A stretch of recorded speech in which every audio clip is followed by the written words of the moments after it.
here's my plan to retire as a millionaire.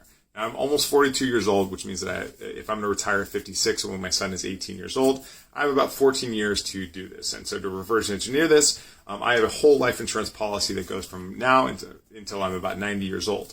Now, every month I put in as much as I can possibly put into this whole life insurance policy, and it compounds at a rate of around 5 or 6%. Now, the cool thing about a whole life insurance policy is that I can actually borrow against the cash value of the policy. Meanwhile, that it's continuing to earn compound interest at a rate of around 5 or 6%. Now, a lot of people are going to be like, that's a stupid strategy. You should just play the stock market, do bonds, international investment, REITs, stuff like that. And cool, if that's your thing, I think that's a great idea. But the thing is that you might be playing in a game where you don't know any of the players, you don't know the size of the field, and you certainly don't know the rules because there are no rules. And so that's not a game that I want to play, especially when I want to have like security in my retirement.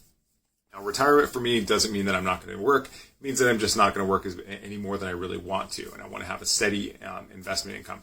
Also, I want to create generational wealth, so I want to have something to leave my son and make sure that he has that he never has to worry about money again.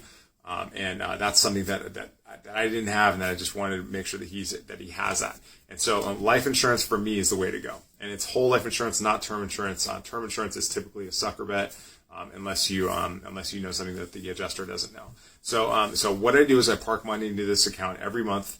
And if as a business owner, what I can do is I can actually borrow against that, buy a depreciating asset, and then loan that back to my business, and then earn money on that, and then pay myself back whenever it's convenient, or I have the time or the money for that. So life insurance for me is a way to go, and that's much safer than doing stocks, bonds, real estate investment like a REIT or a long-term treasury bond, whatever it is.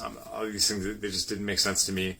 Although once I have the absolute dead safe bet for me to earn $1 million, to have $1 million after compounding interest over the next 14 years, then I will have I'll have plenty of room to play with doing things that are a little bit riskier, that involve the things that real rich people are terrified the most of, which is taxes and fees.